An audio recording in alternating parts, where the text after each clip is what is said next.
Nossa videoaula de hoje será sobre teoria da decisão. Vamos falar um pouquinho sobre testes de hipóteses. Então, é um tópico só nessa aula, que é a introdução aos testes estatísticos de hipóteses. O maior objetivo da estatística é realizar inferências sobre os parâmetros desconhecidos a partir da amostra. Essas inferências são realizadas muitas vezes por meio de conjecturas aventadas, que são hipóteses, sobre os parâmetros dessas populações em que nós estamos retirando as amostras, que nós pretendemos inferir o nosso resultado. Uma parte dessa inferência, nós já aprendemos que foram os procedimentos de estimação intervalar. Nós vimos esse procedimento para vários parâmetros. Agora, nós estamos estudando essa teoria da inferência relativa aos testes de hipóteses, que são afirmações que você faz a respeito de algum parâmetro da população de referência, da qual você pretende estudar. Isso faz parte, então, da teoria da decisão estatística. Vamos ilustrar essa teoria da decisão estatística considerando uma amostra aleatória tamanho n de uma população normal com média desconhecida, μ, e variância conhecida, σ2. Com motivação advinda de um problema real, inicialmente se faz uma afirmativa de interesse sobre o parâmetro μ da população. A gente não pode ficar inventando valores sobre esse parâmetro desconhecido da população, no caso aqui o μ. Então a gente não pode ficar, vamos testar que a altura média dos alunos da UFLA vale 1,50, agora vamos testar que é 1,70. Se isso não vier de um problema real, não faz sentido a gente fazer teste de hipótese. Portanto, a gente deve fazer um processo de estimação intervalar. Caso tenha alguma motivação advinda de um problema real, alguém, por exemplo, falou que vocês são avatares, vocês estudantes da UFLA. Então, vamos testar a hipótese que a média de altura, que é uma característica do povo Na'vi lá, dos avatares, a altura média deles é de 3 metros. Então, vamos testar a hipótese que a média dos alunos da UFLA é igual a 3. Se a gente confirmar isso, ou rejeitar isso, nós teremos uma evidência a favor ou contra a suposição de que vocês são avatares. Essa afirmativa é denominada de hipótese nula. Essa hipótese que a gente lança sobre o parâmetro, então abreviada por H índice zero, porque ela expressa o conceito de nenhuma diferença. Então, quando eu afirmo que vocês têm 3 metros de altura, eu estou falando que o μ é igual a 3 metros. Não existe diferença entre a altura média dos estudantes da UFLA e os avatares de 3 metros. Não há nenhuma diferença. Então, ela é chamada hipótese nula, para realçar esse fato de não haver diferença entre o que você afirma e o que é real. Por exemplo, uma hipótese nula sobre a média da população pode-se afirmar que μ não difere de 10 e pode-se registrá-la por H0 é tal que μ é igual a 10. Ou ainda que a média da população não difere de 1,78, μ igual a 1,78, que não difere de 8 toneladas por hectare, em outra circunstância, ou que não difere de 0,20 gramas por centímetro cúbico, conforme o problema real a ser estudado, em que estamos estudando. Se a hipótese nula, que a gente chama de H0, se H0, então, ela é considerada falsa, então uma hipótese alternativa, que a gente pode denotar por H índice A ou H índice 1, é considerada verdadeira. Então, quando a gente testa uma hipótese, a gente testa a hipótese nula. E a gente apresenta uma outra hipótese, uma hipótese chamada alternativa, complementar a hipótese nula, para, caso a gente venha a rejeitar a hipótese nula, seja considerada falsa, nós assumiremos que H1, a hipótese alternativa, que vamos denotar preferencialmente por H1 no nosso curso, seja o valor plausível daquele parâmetro. O investigador científico, o pesquisador, ele deve propor em uma pesquisa que ele está realizando, uma hipótese nula e uma hipótese alternativa para que todos os possíveis resultados sejam contemplados por esse par de hipóteses. Então, na hipótese nula, restringimos o valor do parâmetro para aquele problema real advindo da circunstância que queremos estudar. Por exemplo, se vocês são avatares, vou testar a hipótese que vocês têm 3 metros de altura. Então, vou afirmar na hipótese nula que vocês têm 3 metros contra a alternativa que a altura de vocês é diferente de 3 metros. Qualquer outro valor dos reais é diferente de 3 metros. Então, a decisão de considerar falso ou não é tomada mediante a realização de um teste estatístico específico. E as hipóteses elas devem ser formuladas antes de você coletar os dados. Então, a gente coleta os dados posteriormente à formulação da hipótese. Então, se vocês são avatares, né, um povo Na'vi lá, então vocês têm 3 metros de altura contra a alternativa que vocês têm altura diferente, média diferente de 3.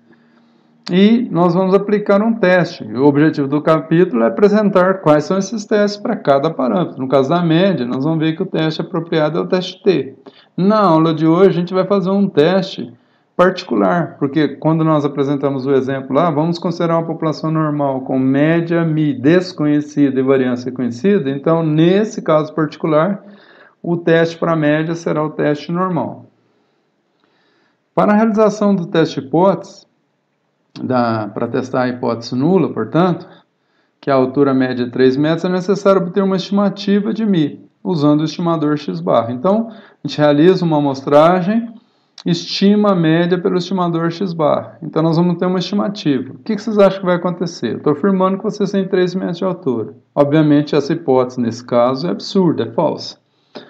Então, a ideia fundamental do teste que nós vamos apresentar nesse capítulo, ou dos testes, é a ser especificado, qual que é a ideia fundamental? Ela baseia-se no fato de que, se a população possui média igual a 3, espera-se, se vocês fossem avatar mesmo, fosse povo Na'vi, espera-se que a estimativa amostral da média não se afaste muito do valor paramétrico, ou seja, a estimativa, o x-barra lá, ia dar um valor próximo de 3, se vocês realmente fossem avatares. Como essa hipótese é falsa, o que vai acontecer? Em vez de a média ser algo próximo de 3 metros, o real deve ser alguma coisa próximo de 1,70. Então, não adianta eu afirmar que vocês têm 3 metros se vocês não são daquela raça, daquele povo. Então, a altura média de vocês é algo em torno de 1,70. E o que vai acontecer com a média amostral? Não adianta afirmar que é 3 metros e o resultado vai dar 3 metros. Não, ela sempre vai aproximar do real valor, mesmo que eu não saiba que ele valha 1,70. Que o valor daquele parâmetro seja 1,70. Então, o que vai acontecer? Aquilo que eu afirmo e aquilo que eu estimo, se a hipótese é falsa, deve dar uma distância grande entre essas duas quantidades. O que eu afirmo é 3 metros de altura média e o que é real é algo próximo de 1,70. Então, há uma diferença muito grande entre 3 metros e 1,70. E o teste, ele tem que medir o quão grande é essa distância. E essa mensuração dessa grandeza aí, ela é feita com o uso da teoria probabilística. Então, nós vamos usar a teoria de probabilidade para medir o quão grande é. Então, nós vamos medir isso em termos probabilísticos.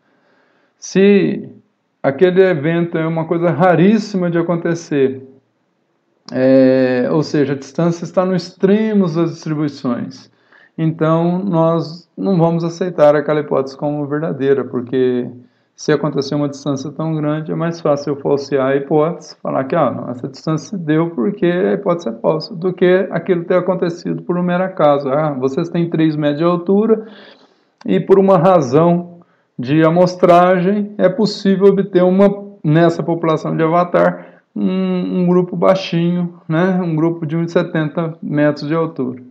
Então, é muito improvável que isso aconteça se vocês fossem, de fato, avatar. Então, isso se daria por mero acaso com uma probabilidade extremamente baixa. Então, é mais fácil refutar a hipótese quando essa probabilidade for extremamente baixa. Essa é a lógica. Assim, né, se H0 é verdadeira, se vocês são avatares de fato, a média amostral vai aproximar dos 3 metros, porque é verdade, e a probabilidade dela se afastar desses valores de 3 metros, além de um determinado limite, tanto à esquerda ou à direita, valores menores ou valores maiores que μ, o qual hipoteticamente é tomado como valor verdadeiro da média da população, é o critério usado em um teste de hipótese. Essa probabilidade, se H0 é verdadeira, deverá, de fato, se ela for de fato verdadeira, essa probabilidade dela se afastar vai ser muito muito pequena, né? Então, dificilmente ela vai se afastar da média. A chance dela estar numa distância muito grande, seja para o lado esquerdo ou para o lado direito, da real média, deve ser muito pequena. A chance dela estar próxima da média verdadeira é muito alta. Então, nós vamos ter uma probabilidade alta e jamais vamos rejeitar a hipótese num caso desse.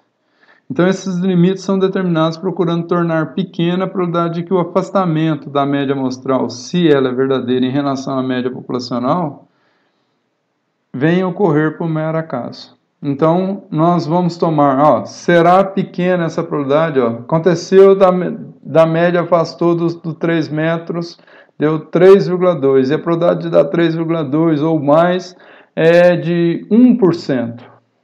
Então, a chance de ser mero acaso é muito pequena. Será que está lá no extremo da curva? Muito improvável de acontecer. E na primeira amostragem que eu faço já acontece isso. Deu uma probabilidade igual ou menor ou igual a 3%. Então, é mais fácil refutar aquela hipótese, falar que ela é falsa, do que aceitá-la como verdadeira, porque aconteceu um caso extremo, difícil de acontecer, se aquilo é verdade.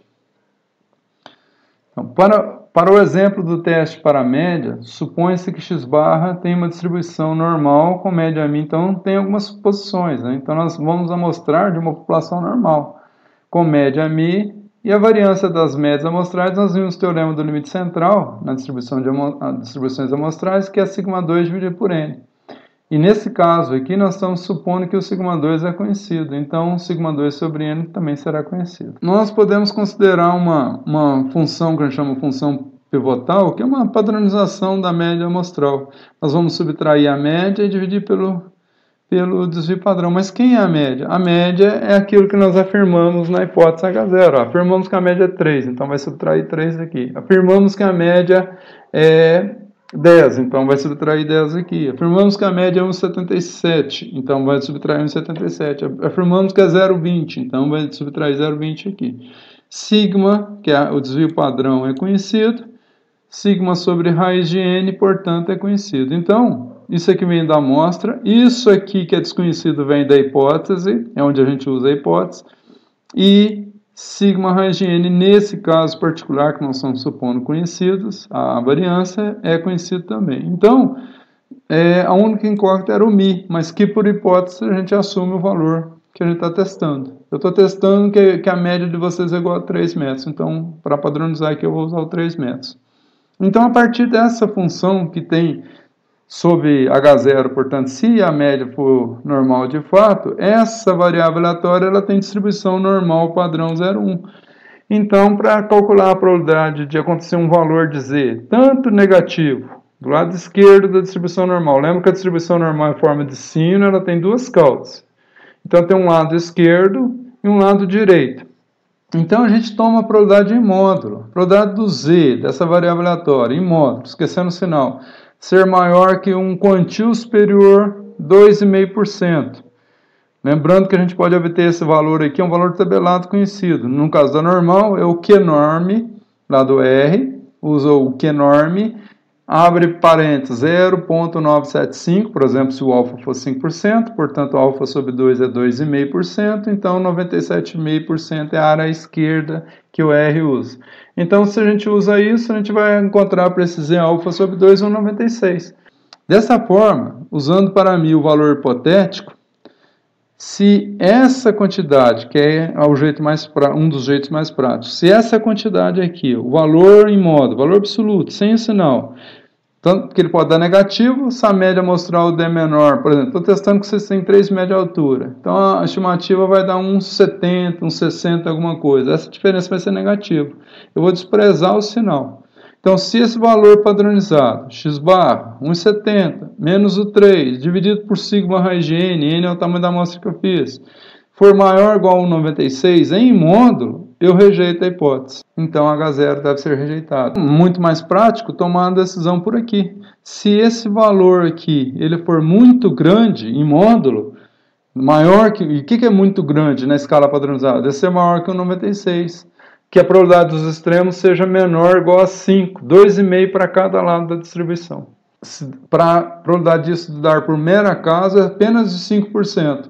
Qual que é a chance, então? Qual que é mais fácil acreditar? Quando eu faço uma amostra e isso acontece, 5% de chance disso acontecer. Eu fiz uma amostra e aconteceu, então é mais fácil eu acreditar que se deu por mero acaso ou porque aquilo que eu estou afirmando é falso? Porque eu usei o que eu estou afirmando aqui para calcular essa quantidade padronizada. Então é mais fácil eu acreditar que é falso. Essa é a lógica dos testes de hipótese. Vai ser grande considerando um quantio superior da distribuição, no caso aqui é normal, porque eu conheço a variância da população, portanto eu conheço o sigma. Portanto eu conheço o denominador dessa expressão para eu padronizar o valor da média amostral observado e considerando que a média é igual ao valor hipotético, aquilo que eu afirmei que vocês têm de altura, 3 metros, por exemplo. Se H0 é verdadeiro, os valores de x-barra em diferentes amostras tendem a aproximar do valor hipotético, μ, porque ela é verdade. Eu afirmo que vocês têm 3 metros e vocês são avatares, o que acontece com a estimativa da média? Dá em torno de 3 metros. Então, os valores de Z tendem a aproximar em módulo de 0, e dificilmente vai superar o valor de 1,96. É óbvio que existe chance de os valores de x-barra afastarem-se do valor hipotético para a média μ e o valor superar aquele 1,96 lá, por mero acaso. Qual que é essa chance? É o alfa, é o valor de alfa, por exemplo, 5%, que eu vou adotar para aplicar meu teste. Então, o alfa é um valor chamado nível de significância, vou falar daqui a pouquinho, que a gente fixa, nós, pesquisadores, fixamos para tomarmos as nossas decisões. Então, a chance de afastar por mero acaso é de 5%. Então, se eu faço uma amostra e afastou, como a chance de mero acaso é pequenininha, porque eu vou fixar o alfa em 5% ou menor que isso, então é mais fácil eu refutar a hipótese do que achar que aquele resultado único que eu fiz, a única amostra que eu fiz, aconteceu por mero acaso. Essa é a lógica dos testes de hipótese. Isso tem chance minimizada com a fixação de pequenos valores de probabilidades alfa. Então, esse alfa aqui a gente fixa em 10, 5 ou 1%, em geral, nos testes de hipótese que a gente realiza.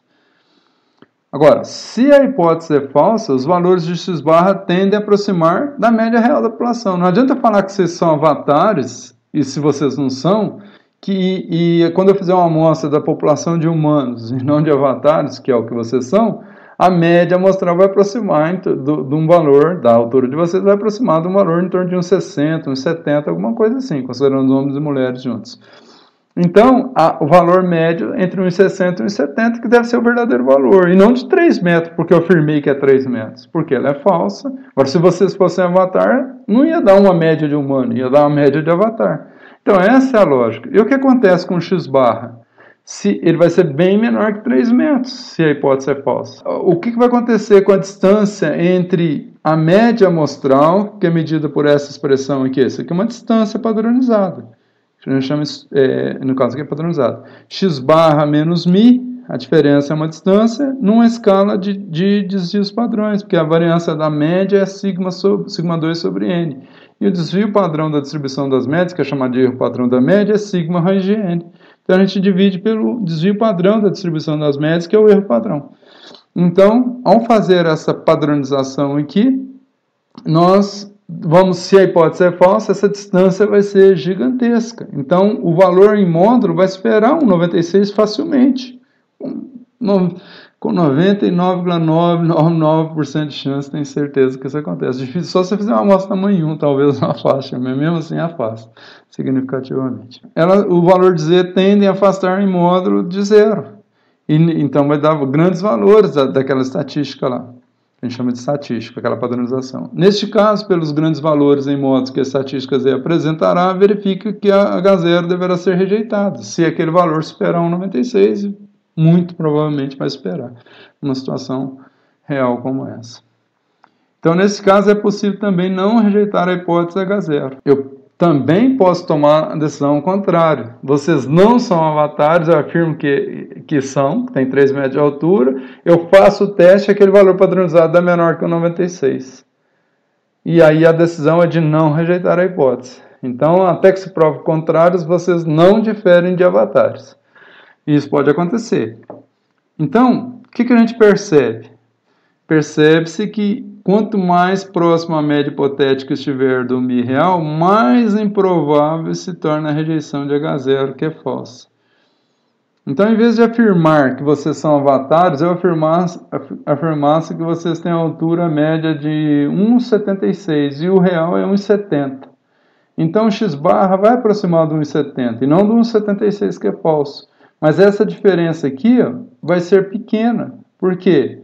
X barra, que está oscilando em torno de 1,70, para o μ, que é 1,76, não é uma diferença muito grande. Então, é mais difícil que isso supere o valor 96, porque a diferença é menor, mesmo na escala padronizada. Quanto mais próximo for minha afirmativa do real, se a média verdadeira é 1,70 e eu afirmo que ela é 1,71, mais difícil fica. E se eu afirmo que é 1,70,000001 e o real é 1,70, o x barra aproxima de 1,70, que é tão próximo de 1,70,000001 que isso aqui praticamente funcionaria como se H0 fosse verdadeira, e ela é falsa, por uma diferença muito pequena. Então, quanto mais próximo à média hipotética, aquilo que eu estou afirmando, estiver da real, né, eu estou afirmando que é 1,70,00001 e o real é 1,70. Quanto mais próximo tiver, mais improvável se torna a rejeição de H0. Mais difícil para rejeitar H0, porque a diferença na hora de padronizar lá não vai superar aquele 96 facilmente, não. E agora, se eu afirmo que vocês são avatares, o valor, a média hipotética, o valor paramétrico hipotético e o valor paramétrico real, no caso aqui a média hipotética e a média real, estão muito distantes. A hipotética é igual a 3, a real é algo em torno de 1,70. Então essa diferença é gigantesca e o valor padronizado lá, x barra menos μ sobre sigma raiz de n, é gigantesco. Então facilmente ultrapassa 1,96 e facilmente eu tomo a decisão de rejeitar a hipótese. As consequências práticas da declaração de H0, num caso desse, que a média está muito próxima daquilo que de fato ela é. Se eu declarar, não rejeitar a hipótese H0, eu vou declarar que a verdadeira média é 1,70,0001, quando de fato ela é 1,70, tá? Quando de fato ela é falsa, aquela hipótese é falsa, 1,70, eu estou afirmando que é 1,70,00001 e isso é falso, porque a verdadeira média é 1,70. Mas qual a consequência disso? Essas consequências se tornam cada vez menos problemáticas à medida que a média hipotética se aproxima da média real. Por quê? Porque, na prática, qual é a importância de eu afirmar algo muito próximo do real, mas que não é real, e aceitar aquilo como se... não descartar aquilo como se fosse verdadeiro. Não vou descartar que seja... não vou falsear aquilo. Então tem consequências muito pequenas. Eu aceitar que a média real vale 1,70,0001 quando de fato ela vale 1,70. Então não tem muitas consequências práticas, porque o valor está muito próximo. Mas à medida que aquilo que eu afirmo está muito distante da média real, os testes tendem a rejeitar. Mas à medida que o valor hipotético aproxima do que é real, aí eles têm mais dificuldade de rejeitar a hipótese. Tudo isso é feito com base em probabilidade, em distribuições amostrais, que nós vimos no capítulo anterior. Percebe-se que ao se tomar uma decisão ou de rejeição ou de não rejeição da hipótese, nós podemos estar incorrendo em erros. Não necessariamente estaremos incorrendo em erros, mas podemos estar incorrendo em erros. Existem dois tipos básicos de erros. O primeiro deles é quando você rejeita uma hipótese nula, aquilo que você está afirmando, dado que ela é verdadeira. Por exemplo, eu posso, por um mero acaso, rejeitar uma hipótese, eu afirmo que a altura média dos estudantes da UFLA é 1,70, isso é verdade. Faço uma amostra e a hora que eu padronizo dá maior que 1,96 aquele resultado. Rejeitei a hipótese que era verdadeira. Quando eu rejeito uma hipótese nula, sendo ela verdadeira, eu cometi o erro do tipo 1. Então, esse é o erro tipo 1. O que é o erro tipo 1? Ele ocorre somente quando você rejeita a hipótese nula. E quando que é erro? Quando ela é verdadeira. Então, rejeitei algo que era verdadeiro. Erro. Erro do tipo 1.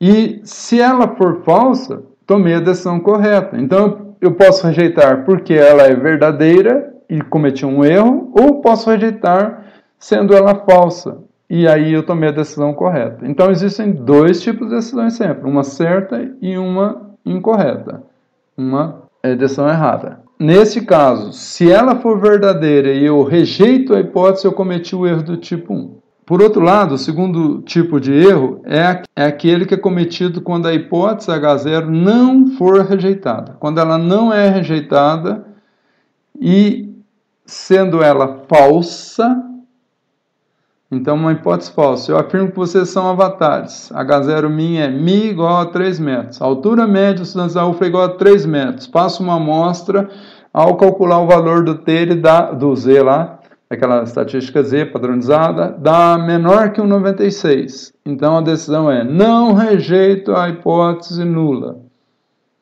E vocês não são avatares. A altura média de vocês de fato é 1,70 e não 3 metros. E eu estou aceitando que 3 metros é o valor verdadeiro para vocês.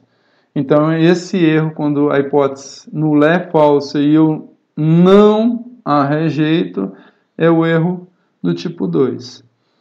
E agora, se ela for verdadeira e eu não rejeitá-la, eu tomei a decisão correta. Para o exemplo em questão, a probabilidade, se H0 é verdadeira, de que x barra de uma determinada amostra apresente por mero acaso um valor na região de rejeição, ela é igual a 100 vezes alfa%. Então, 5%. Então, se a hipótese é verdadeira, a probabilidade de cair nas regiões de rejeição por mero acaso, a hipótese é verdadeira e eu tomo a decisão de rejeitar, isso só vai acontecer 100 vezes alfa% das vezes. Sim, se o alfa for 5, 5% das vezes. A probabilidade alfa ela é denominada de valor nominal de significância e refere-se também à probabilidade de se cometer o erro tipo 1.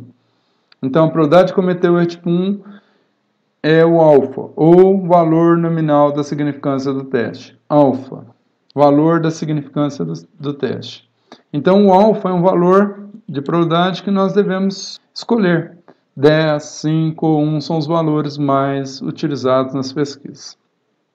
Posso tomar uma decisão se eu tomar essa expressão aqui, x barra menos mi sigma, como tem um mais, porque é módulo, e um menos aqui, esse valor pode ser negativo ou positivo, então isolando o x barra aqui, eu posso tomar a decisão de rejeitar a hipótese H0 se o x barra der menor que esse valor aqui, ou se ele der maior que esse outro valor. Veja que a diferença aqui é um menos e um mais.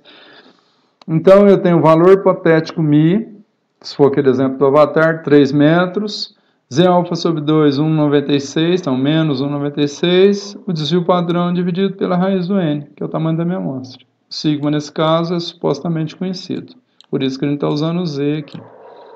E se o x barra for menor que esse valor aqui, então isso aqui é conhecido pela hipótese, conhecido do quantio da normal padrão, conhecido por suposição, pressuposição, que nós admitimos que o sigma 2 é conhecido, o n é o tamanho da amostra, é conhecido.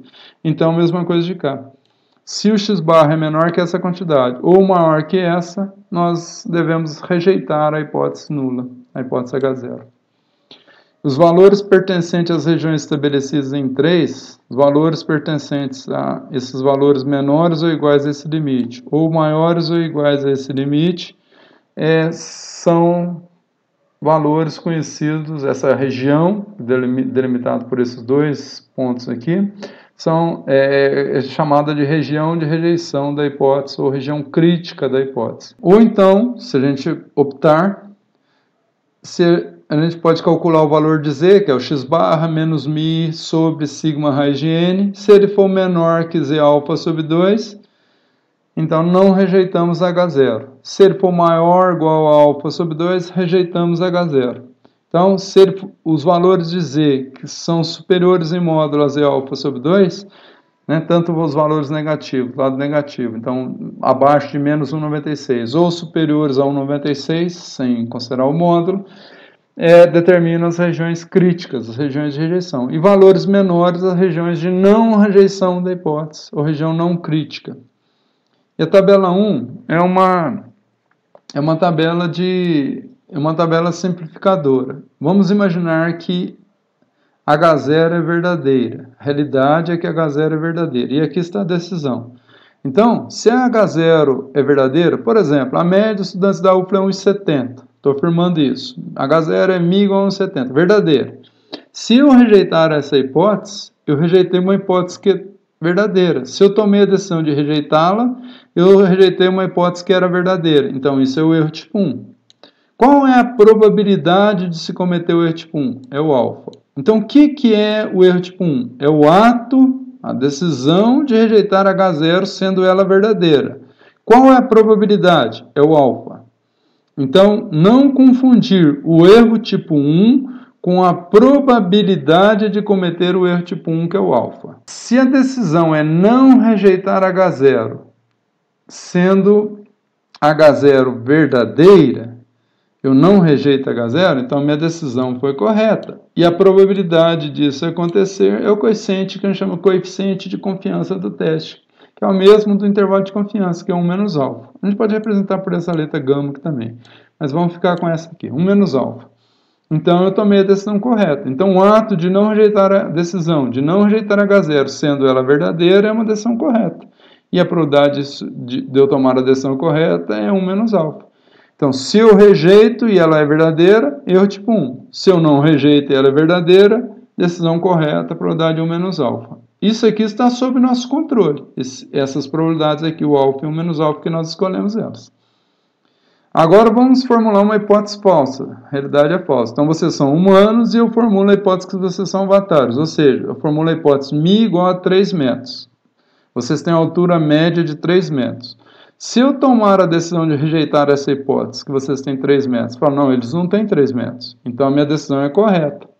Então, quando a hipótese é falsa, a decisão de rejeitá-la é uma decisão correta e a probabilidade de tomar essa decisão, rejeitar H0, dado que H0 é falsa, decisão de rejeitar H0, dado que H0 é falsa, é o poder do teste. Essa probabilidade é representada por essa formulinha aqui, 1 menos beta.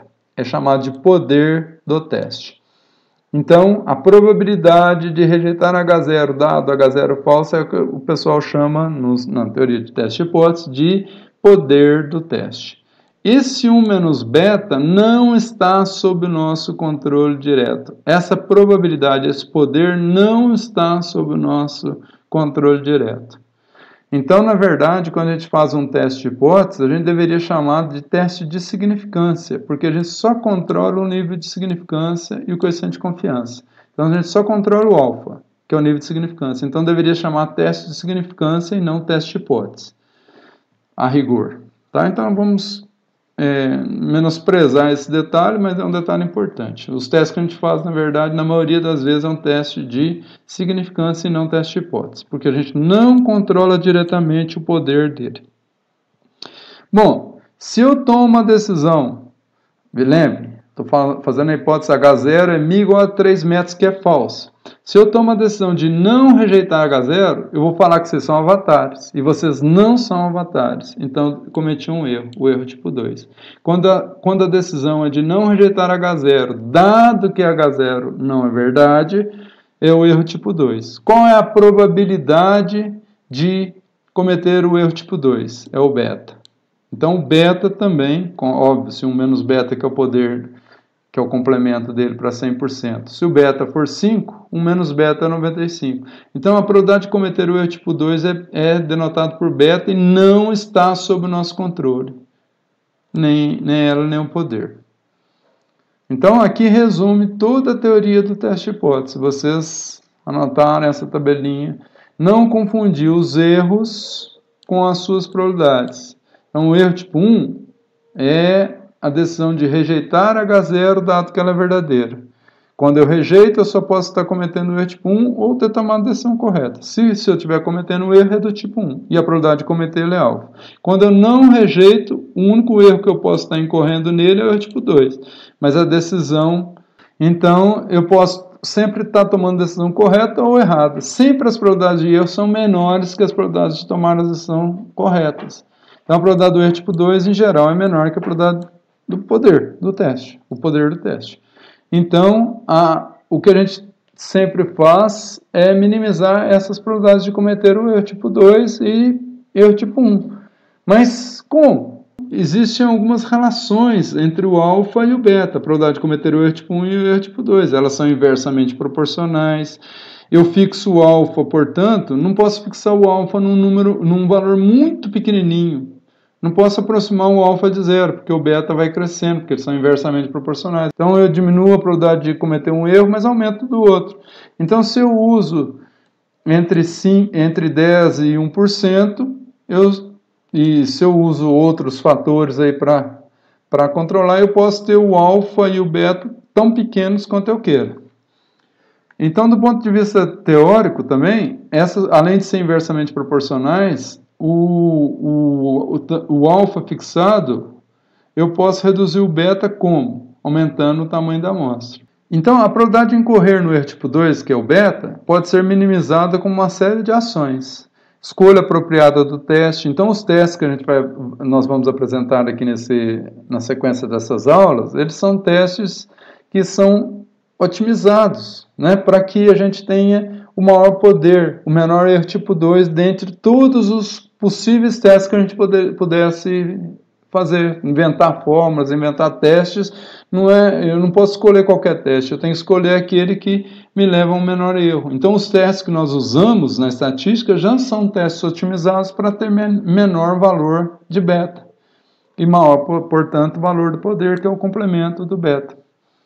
Avaliação do atendimento das pressuposições da utilização desse teste. Então, nesse exemplo que eu estou dando nesta aula, a amostra da distribuição normal. Então, se eu verificar se os dados são normais ou não, fazer histograma, verificar se ele aproxima de uma distribuição em forma de sino, isso me ajudaria a verificar se o atendimento das pressuposições foi feito ou não, se esse atendimento ocorreu ou não. Então, se isso ocorreu, eu tenho um menor beta potencialmente. Se não, o beta pode ser muito maior. Determinação de um tamanho de amostra para que o teste tenha o maior poder possível e menor beta. Mas eu tenho que olhar por outro lado. Eu não posso aumentar em demasia o custo da pesquisa. Né? Se eu aumento o tamanho da amostra, o custo vai aumentando. Então eu não posso falar, eu vou fazer uma amostra de 1 milhão. Não consigo fazer isso, porque vai me custar dinheiro, vai me custar tempo. Então eu tenho que otimizar também em relação ao custo. Mas quanto maior o tamanho da amostra, melhor obviamente, menor é o erro tipo 2 e maior é o poder. Então, melhor ficam as decisões, né? Mais prováveis ficam as decisões corretas dos testes. Caso eu venha não rejeitar a hipótese, caso eu venha rejeitar a hipótese, eu terei mais confiança de estar tomando as decisões corretas com essas atitudes, de não rejeitar ou de rejeitar a hipótese, quando isso acontecer. E não de estar errando. Né? E a última característica é a fixação de alfa, porque o alfa e o beta, as probabilidades do erro tipo 1 e do erro tipo 2 são inversamente proporcionais. Então a gente fixa entre 10% e 1%, como eu disse. Eu não posso baixar muito a probabilidade de cometer o erro tipo 1, porque a do erro tipo 2 vai aumentar muito. Quanto mais próximo de zero tiver o alfa, mais próximo de 100% vai estar a probabilidade de cometer o erro tipo 2. Porque elas são inversamente proporcionais. Então, o poder de um teste, que é aquela probabilidade 1 menos beta, ela depende também da distância entre o valor paramétrico e hipotético, como eu já expliquei, né? Se eu afirmo que vocês têm, a minha hipótese H0 é 1,70 e vocês de fato têm 1,70, né? Então dificilmente eu vou rejeitar a hipótese. Agora, quando eu estou sobre H1, então se eu afirmo que vocês têm 1,70,0001 e vocês de fato têm 1,70. Qual a chance de eu rejeitar a hipótese que vocês têm 1,701 de altura, metros de altura? Vai ser muito pequena a chance, porque a estimativa da média vai aproximar de 1,70, que é o valor real, mas que está próximo daquele valor hipotético de 1,700,00001, que é o que estou afirmando na hipótese. Então, está próximo do valor hipotético, aquilo que eu afirmo na hipótese. Então, quanto mais próximo tiver, mais difícil fica rejeitar a hipótese. Então, o poder é menor. Agora, se eu afirmo que vocês têm 3 metros de altura e o real é 1,70, o poder desse teste é gigantesco. Então, com quase 100%, eu posso falar que praticamente 100%, eu vou rejeitar essa hipótese. Toda amostra que eu fizer, até a amostra tamanho 2, eu vou conseguir rejeitar essa hipótese. Então, o poder não é factível de ser calculado em situações reais. Por quê? Porque eu não conheço o parâmetro do teste. Mas a gente pode fazer uma função poder, uma curva, que nos ajuda a tomar decisões, se o nosso poder é alto, precisar isso, supondo, né, fazendo matematicamente. Eu não vou entrar em detalhes, só mostrar para vocês essa função, função poder. Mas não precisa se preocupar com essa parte, não. O n igual a 64 e um n igual a 625. Ó. Então, eu vou apresentar a função poder, que vai ser uma curva, uma função matemática, para 2 tamanhos de amostra, um de 64 e outro de 625. E o valor que eu estou testando é que a média daquela população lá, fictícia, é igual a 10. Então, essa é a curva de poder, função poder. Então, eu tenho a minha probabilidade, função poder, para o parâmetro μ. E aqui os valores de μ. Então, quando o valor de μ é 10, o valor verdadeiro é 10. Lembrem-se que a minha hipótese, eu estou afirmando que média é 10. Então, eu estou sob H0, estou fazendo a hipótese correta. Então, se eu estou testando que a média é 10 e de fato ela é 10, o poder do teste, seja para amostras de tamanho 625, que é esse gráfico ponteadinho aqui, né, dot, ou linha cheia, para o N64. Veja, o poder do teste, em qualquer tamanho de amostra, é o nível de significância do teste 0,05. Então, estou fazendo um teste considerando alfa de 5%. Se fosse 1%, esse pico aqui da curva, nesse mínimo, ocorreria no 0,01, no 1%. À medida que eu afasto da média para a direita, eu tenho um maior poder. Então, se eu encontrar, que fizer uma linha reta aqui, encontrar essa curva aqui para o N64, esse é o poder do teste. Ó. Então, se a verdadeira média é 11, eu tenho em torno de 80% de poder se o N é 64 e tem praticamente 100% de poder se o N é 625. Se 10,5 aproximadamente, ó, eu tenho em torno de 30% de poder com 10,5, com N64, e quase 100% com N625. Então, veja que a curva de poder, pequenas distâncias da hipótese nula, se a minha verdadeira média afastar desse valor aqui que eu estou afirmando, que é 10, se ela afastar por 10,5, quanto maior o tamanho da amostra, mais poder tem. Ó. No mesmo ponto aqui, ó, a altura aqui é muito maior lá na curva ponteada do que aqui na curva cheia, que é a para o N64. E à medida que eu afasto da média do valor hipotético, o valor real afasta do hipotético, o poder é muito maior em ambas as curvas, elas tendem a se igualar em 100%, em qualquer tamanho de amostra. Então, quanto mais próximo de 10 eu tiver, mais difícil vai ser mais difícil vai ser rejeitar essa hipótese, que as probabilidades de rejeição, que é o poder, sendo a hipótese falsa, se a minha média for 10,1, alguma coisa aqui, ó, eu vou ter poder de 5, 6% na curva cheia e uns 10, uns 8% na outra curva. Na curva de 625. Então, quanto mais próximo o valor paramétrico estiver do hipotético, que é 10, mais difícil é rejeitar a hipótese. Uma hipótese nula, ela pode ser simples ou composta. A hipótese simples é aquela que você afirma uma igualdade. Afirmar que a média vale 7, que a média é igual a 3, que a média é igual a 1,8, que a média é 0,20. E a hipótese composta, sempre a igualdade na hipótese, é aquela que você afirma a desigualdade. A média de uma determinada quantidade é maior ou igual a 15 unidades. A média de uma outra quantidade é menor ou igual a 10. Sempre a igualdade na hipótese nula. Então, H0, tal que... Se eu quisesse, os alunos da UFLA têm altura de avatares ou populações tipo avatar ou com altura superior. Então, vou afirmar que vocês têm altura média maior ou igual a 3. e vou tentar refutar a hipótese nula. E então a alternativa vai me afirmar que vocês têm a altura média menor, que eu estou afirmando que a altura de vocês é maior ou igual a 3, contra a alternativa que ela é menor que 3. A igualdade maior ou igual sempre na hipótese nula. Então, hipótese composta, quando você usa o maior ou igual na H0 ou menor ou igual. E hipótese simples, quando você usa só a igualdade. Em todos os casos, se você estiver usando uma hipótese simples ou composta, na hora de padronizar lá, qual o valor do μ que eu vou adotar? Sempre o mínimo que está aqui. Então, ou o máximo que está aqui, né? Então, esse valor, os valores reais de μ é 10 ou mais. Então, vou usar o 10. Eu vou usar o valor da igualdade aqui sempre, tá? Na hipótese nula. Então, na hora de padronizar nos testes, a gente usa o valor igual. Esse tipo de hipótese que você usa igual é chamado teste bilateral, porque as rejeições caem dos dois lados da curva, porque você considera em módulo. Nesses casos aqui, quando você usa desigualdades, maior ou igual ou menor ou igual, são chamados de testes unilaterais.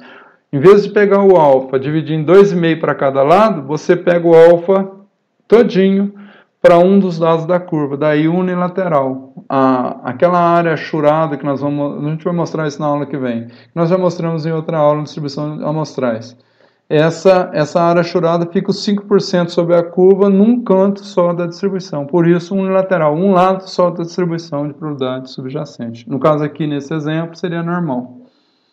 Então, na próxima aula nós vamos ver os testes reais. Por quê? Porque nessa aula de hoje, considerar σ2 desconhecido é uma suposição que nunca vai acontecer em situações reais, ou dificilmente vai acontecer em situações reais. Essa suposição de variância reconhecida não se aplica e, portanto, dificilmente a gente tem testes de hipótese sobre média que a gente vai utilizar a distribuição normal. Então, a gente tem que utilizar outras distribuições de amostragem. Para a média, a gente vai ver que é a distribuição T. E a gente vai apresentar testes para proporções, para diferença de médias e para a razão de duas variâncias. Então, nas próximas aulas, a gente vai tratar desses assuntos e até lá. Obrigado.